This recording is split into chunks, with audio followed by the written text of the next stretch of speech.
Karantina Indonesia kita mau membangun jaringan dokumentasi dan informasi hukum kita.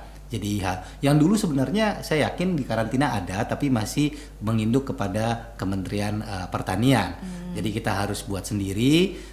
Insya Allah dalam waktu dekat kita dengan BPHN akan bertemu dan kita akan bangun sehingga nantinya orang yang Balai Karantina Hewan Ikan Tumbuhan Sumatera Selatan, kita sangat mengharapkan bahwa seluruh kegiatan-kegiatan yang dilakukan, baik itu di lapangan, di laboratorium, semua yang kita lakukan, pelaksanaan teknis, semua itu sampai kepada masyarakat bahwa Badan Karantina Indonesia, Balai Karantina Hewan Ikan Tumbuhan Sumatera Selatan, di semakin hari semakin kita memberbenah diri untuk pelayanan kepada masyarakat semakin lebih baik itu dari segi teknis di lapangan maupun di laboratoriumnya. Kita usahakan pelayanan kita semakin baik ke depannya. Ini harap.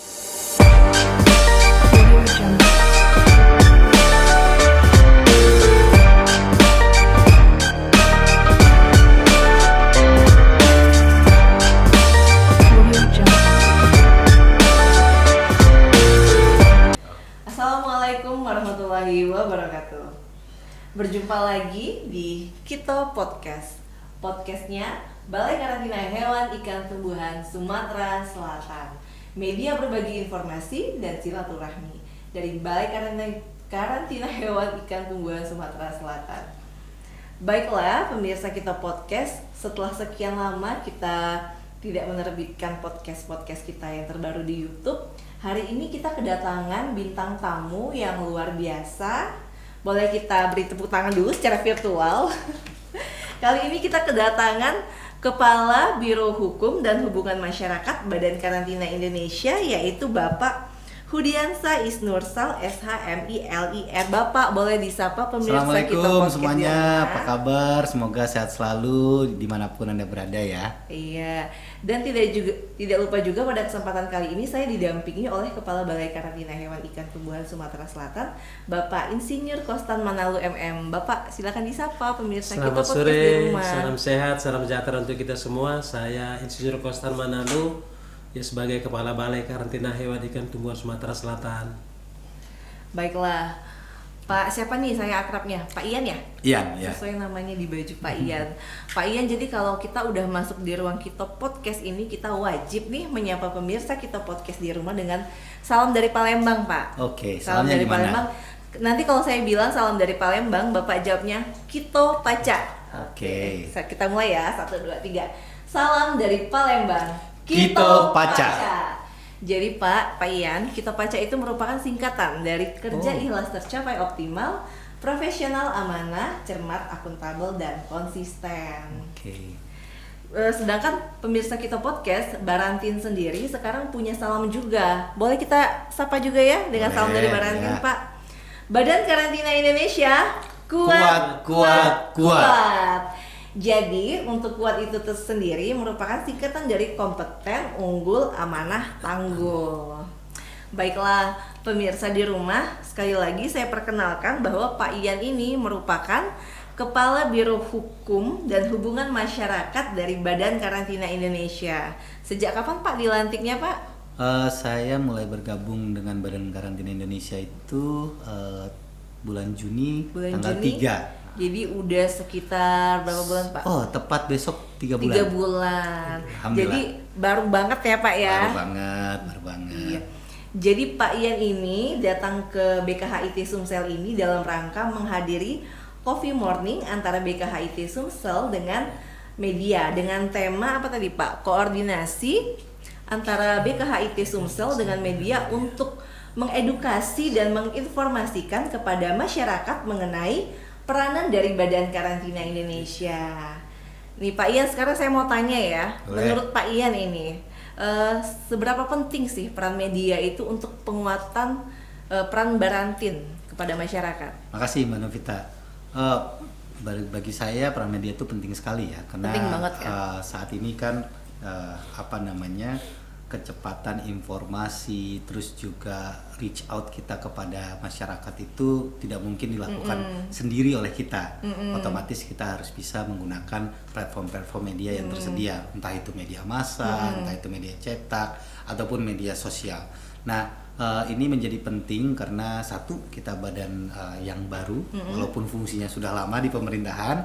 Yang kedua, kita juga harus bisa mengedukasi masyarakat tentang pentingnya kekarantinaan itu sendiri dan tugas pokok fungsi kita, sehingga masyarakat teredukasi dan akhirnya bisa melakukan kegiatan-kegiatan yang berkaitan dengan lalu lintas barang itu sesuai dengan hukum yang berlaku. Jadi penting sekali peran media. Maka dari itu saya selalu menghimbau untuk rekan-rekan, entah itu di pusat, entah itu di UPT, untuk selalu bisa berkolaborasi dan bekerja sama dengan media, sehingga kita bisa menggunakan channel-channel tersebut untuk menyampaikan pesan kepada masyarakat melalui media.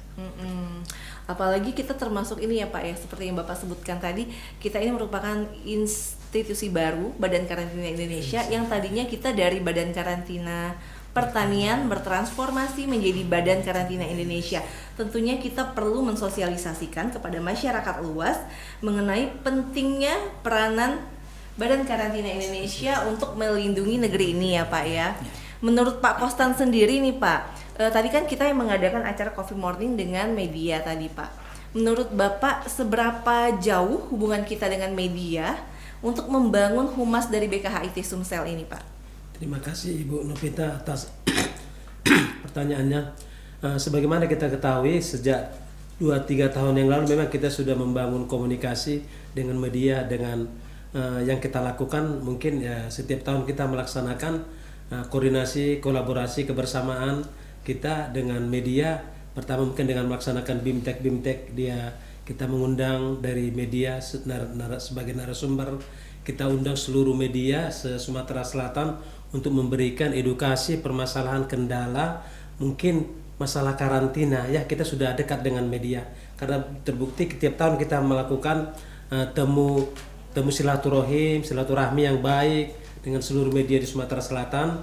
Begitu juga kita mengundang dari tim pusat, dari Biro Hukum dan Humas Pusat untuk memberikan memajukan UPT-UPT yang humasnya berada di UPT ini bisa berkembang lebih maju lagi, sehingga keadaan posisi kita sebagai di UPT itu tetap di bawah pimpinan bimbingan dari Biro Hukum dan Humas Pusat, serta kita berkolaborasi bersinergi dengan media untuk memajukan, untuk penyebarluasan informasi-informasi yang kita lakukan di UPT, masalah teknis, laboratorium, segala kegiatan-kegiatan kita bisa tersebar luas, sehingga apa yang kita lakukan di daerah di UPT itu bisa tersebar sama masyarakat, dan masyarakat mengetahui apa tugas dan tupoksi, tugas pokok dan fungsi karantina di UPT. Seperti kita sekarang kan di Balai Karantina Hewan Ikan Tumbuhan Sumatera Selatan, Bu. Oh iya, baik, terima kasih Bapak. Nah, menurut Pak Ian sendiri nih kan, kita ini Badan Karantina Indonesia ini mengerjakan segala sesuatu berlandaskan peraturan perundang-undangan yang berlaku, atau mungkin secara awamnya berdasarkan hukum ya Pak ya. Bagaimana nih kita untuk memberikan pengertian ke masyarakat mengenai apa-apa saja sih dasar hukum karantina itu, mengedukasi kepada masyarakat betapa pentingnya untuk melakukan lapor karantina, dan juga untuk menginformasikan kepada masyarakat bahwa tindakan apa sih Pak hukumannya kalau seandainya kita tidak melaporkan kepada petugas karantina jika kita membawa komoditi tanpa surat karantina. Oke, makasih. Ya tentunya diseminasi informasi itu penting ya, terkait dengan apalagi adanya satu regulasi yang baru, terus bagaimana penerapannya, bagaimana implikasinya apabila peraturan tersebut tidak diindahkan gitu ya.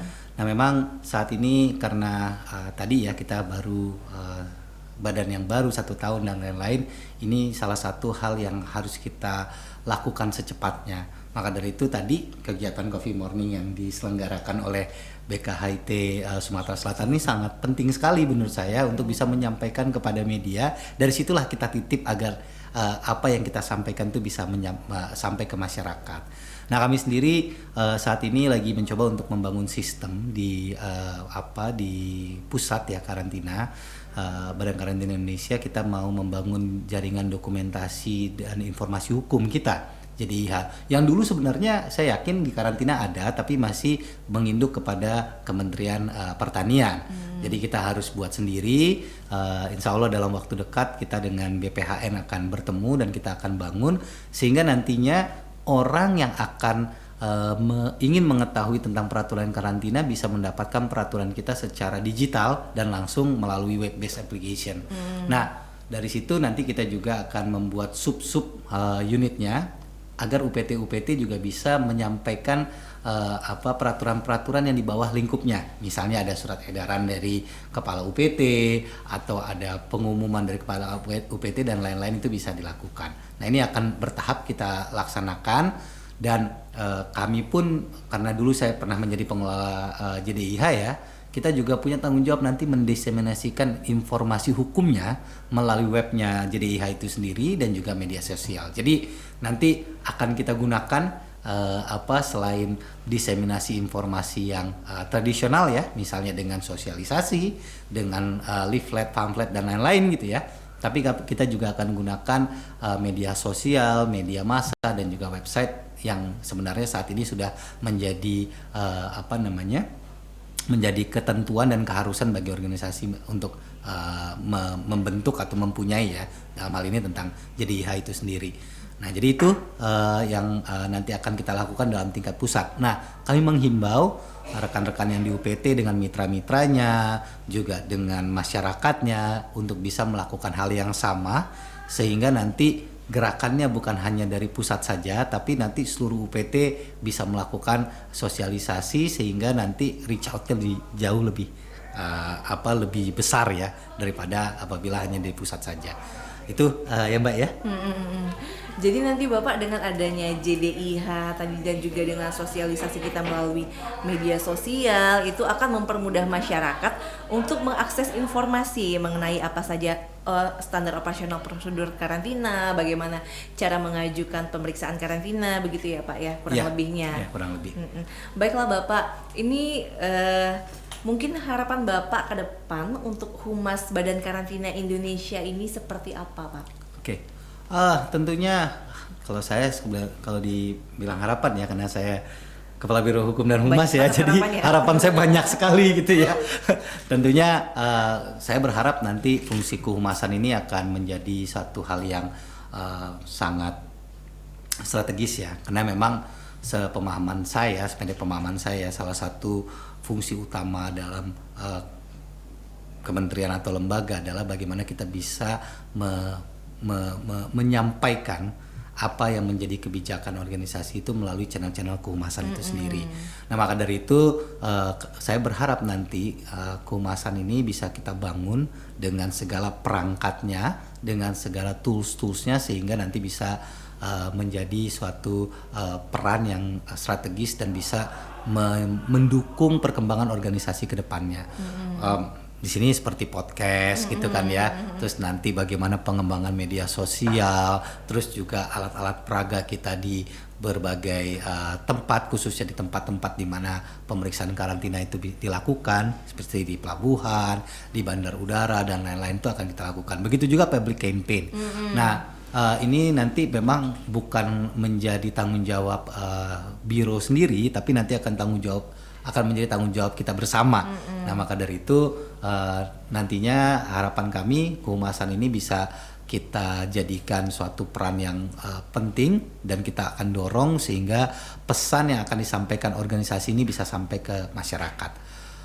Lebih jauh ya, saya juga pasti berharap nanti peranata humas kita, insan-insan kehumasan kita ini bisa menjadi insan kehumasan yang bertaraf nasional dan internasional, karena kita tahu ya aspek kekarantinaan ini bukan hanya di Indonesia saja, tapi sudah menjadi suatu suatu hal yang sama secara global. Jadi kita harus juga bisa masuk ke dalam pemberitaan-pemberitaan internasional dan juga aspek-aspek public campaign yang bersifat internasional juga.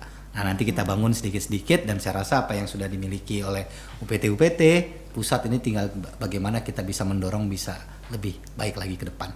Iya. Seperti kita ya Pak ya di UPT kita juga membangun sosialisasi kepada masyarakat mengenai Badan Karantina Indonesia itu dengan berbagai macam upaya ya Pak ya. Misalnya kita dengan podcast salah satunya. Kemudian dengan kemarin kita membuat apa Pak? Baliho ya. Baliho. Iya, itu memperkenalkan karantina itu kepada masyarakat. Kepada masyarakat luas dan juga melalui berbagai media sosial yang kami punya, misalnya Instagram, Facebook maupun channel YouTube. Baiklah, sekarang Pak Kosta nih dengan berbagai upaya yang telah kita lakukan tadi untuk mensosialisasikan Badan Karantina Indonesia kepada masyarakat, harapan apa yang Bapak harapkan dari upaya-upaya tersebut? Harapan kita terutama di Balai Karantina Hewan Ikan Tumbuhan Sumatera Selatan, kita sangat mengharapkan bahwa seluruh kegiatan-kegiatan yang dilakukan, baik itu di lapangan, di laboratorium, semua yang kita lakukan, pelaksanaan teknis, semua itu sampai kepada masyarakat bahwa Badan Karantina Indonesia, Balai Karantina Hewan Ikan Tumbuhan Sumatera Selatan, di semakin hari semakin kita memberbenah diri untuk pelayanan kepada masyarakat semakin lebih baik itu dari segi teknis di lapangan maupun di laboratoriumnya. Kita usahakan pelayanan kita semakin baik ke depannya. Ini harapan kita. Iya, mudah-mudahan ya Pak ya, dengan adanya berbagai upaya tadi kita bisa mensosialisasikan, mengenalkan kepada masyarakat luas tentang pentingnya peranan Badan Karantina Indonesia. Baiklah Bapak, mungkin kalau misalnya nanti suatu saat datang ke sini lagi, mungkin mau ya Pak ya diundang podcast lagi ke sini. Pasti. Tentunya 1 jam ya Pak ya. Oh iya. Oke, baiklah Bapak, pemirsa di rumah, mungkin itu saja podcast kita pada kesempatan kali ini. Mungkin nanti akan kita hadirkan kembali podcast berikutnya dengan bintang tamu yang menarik lain juga. Baiklah pemirsa di rumah, demikian saya akhiri. Wabillahi taufiq wal hidayah. Wassalamualaikum warahmatullahi wabarakatuh. Waalaikumsalam warahmatullahi wabarakatuh. Sampai ketemu lagi. Sampai ketemu lagi.